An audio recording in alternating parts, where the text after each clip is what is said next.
Doctor R Chandramohanan രചിച്ച താടിയപൂപ്പനും ദിച്ചുമോനും എന്ന ബാലസാഹിത്യകൃതിയുടെ ആസ്വാദനക്കുറിപ്പ് Mary Thomas തയ്യാറാക്കി അവതരിപ്പിക്കുന്നു. ഡോക്ടർ ആർ ചന്ദ്രമോഹനൻ എഴുതിയ താടിയപ്പൂപ്പനും ദിച്ചുമോനും എന്ന ബാലസാഹിത്യകൃതിയുടെ ആസ്വാദനക്കുറിപ്പ്. 12 കഥകളിലായി ശാസ്ത്രലോകത്തേക്ക് കുട്ടികളെ കൂട്ടിക്കൊണ്ടു പോകുകയാണ് ഈ കൃതിയിലൂടെ.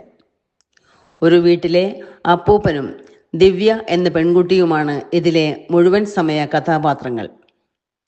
നീലിമ എന്ന പെൺകുട്ടിയിൽ നിന്നും കുരുമുളകിനെ കുറിച്ചുള്ള എല്ലാ വിവരങ്ങളും ദിച്ചുവിനോടും കൂട്ടുകാരികളോടുമായി പറയുന്നുണ്ട്. അമ്മായി അമ്മയുടെ നാക്ക് എന്ന പേരിൽ അറിയപ്പെടുന്ന ചെടിയുടെ സവിശേഷതകൾ താടിയപ്പൂപ്പൻ വിവരിക്കുന്നുമുണ്ട്. അന്തരീക്ഷവായു ശുദ്ധീകരിക്കാൻ കഴിവുള്ള ചിലയിനം ചെടികളിൽ ഏറ്റവും മുന്നിൽ നിൽക്കുന്ന ഒന്നാണ് ഈ ചെടി. മാത്രമല്ല, ഇത് രാത്രിയിൽ ഉടനീളം ഓക്സിജൻ പുറത്തുവിടുന്നതിനാൽ കിടപ്പുമുറിയിൽ പോലും വയ്ക്കാൻ യോജിച്ച ചെടിയാണെന്നും പറയുന്നു. ഗോപാലൻ ചേട്ടന്റെ എലിയെ പിടിക്കുന്ന വിദ്യ ദിച്ചു കൂട്ടുകാർക്ക് ഗോപാലന്റെ മാജിക്കായി തന്നെ വിവരിച്ചു കൊടുക്കുന്നു.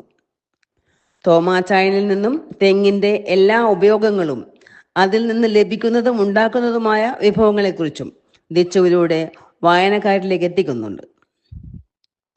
കൊക്കോ കായ ഉപയോഗിച്ച് ചോക്ലേറ്റ് ഉണ്ടാക്കുന്നതും താടിയപ്പൂപ്പനിലൂടെ അറിയാൻ കഴിയുന്നു. പീസ് ലില്ലി എന്ന ചെടി അന്തരീക്ഷത്തിലെ വായു ശുദ്ധീകരണത്തിൽ വലിയ പങ്ക് വഹിക്കുന്നുവെന്നും അതിലെ പൂവിലെ പൂമ്പൊടി നുകരാൻ വരുന്ന കായീച്ചകളെ പെട്ടെന്ന് കെണിയിൽ വീഴ്ത്തി കീടനാശിനി കൂടാതെ നിയന്ത്രിക്കുകയും ചെയ്യാം. ഇത് ഒരു പൂന്തോട്ട ചെടിയുമാണ്.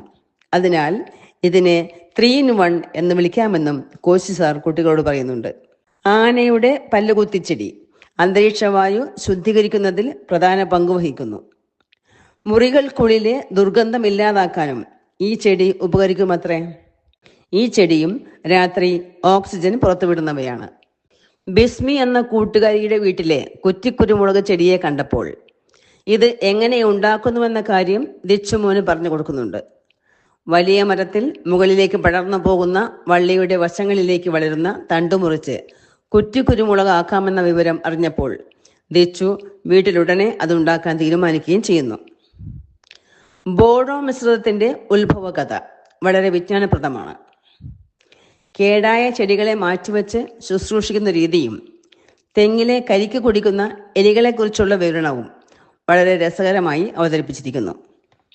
ഓരോ കഥകളിലും അടങ്ങിയിരിക്കുന്ന ശാസ്ത്രകാര്യങ്ങൾ വിദ്യാർത്ഥികൾക്കും മുതിർന്നവർക്കും ഒരുപോലെ പ്രയോജനപ്രദമാണ്. അവതാരിക പത്മശ്രീ ജയറാം. പ്രസാധനം ചിന്ത പബ്ലിഷേഴ്സ്.